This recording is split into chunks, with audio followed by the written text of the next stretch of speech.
So, which is it?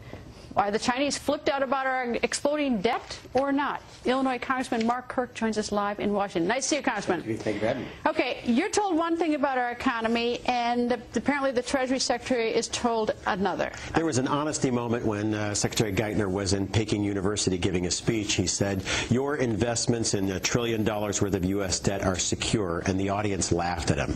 That's very un-Chinese to do, to embarrass a speaker in public.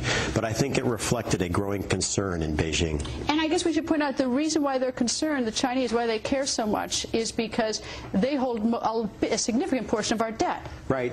China has lent about $300 billion to the U.S. for Fannie Mae and Freddie Mac. They're very worried about that. Another $700 billion in Treasury bills. And they're particularly worried about the Fed's new policy of buying Treasury debt, because they're worried that one part of the federal government is buying another part of the federal government's debt. Sounds like printing money, and that means that if you hold dollar-denominated debt, all those investments will be worth less because you'll be repaid in printed dollars. What Secretary Geithner reflected was what the public statements of the Chinese government was, which is they are afraid that if they talk down the dollar too much, their own trillion-dollar investment will be cheapened. But privately, the key concern is, should we buy any more U.S. debt?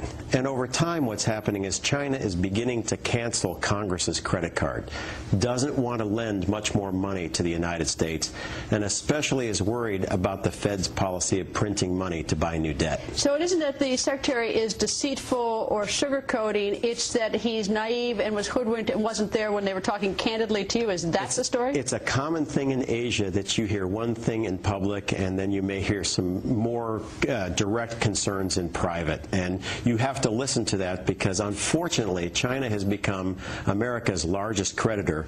And if the Congress's plans go forward, we will borrow even more to spend on additional bills, a transportation bill, a health care bill, and our regular practice of waiving our budget constraints towards the end of the year. Have you pulled the Secretary aside and said, look, you know, when you're out of the room, they're telling me they're really worried about our situation? I'm fairly sure that he heard the same thing in private. And so why would he say something else, a justifiable confidence? Why would he tell us something different? Well, because both parties don't want to create a panic, but there is growing concern that the United States may not borrow $1.8 trillion. It may borrow even more, especially if it passes additional legislation on the Speaker's table.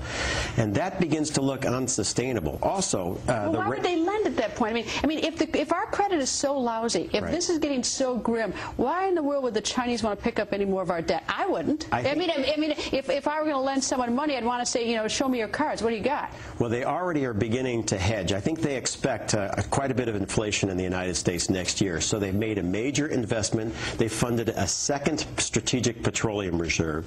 And they've planned to buy $80 billion worth of gold. That's 2 Fort Knoxes. Both of those investments only make sense if you expect significant dollar inflation.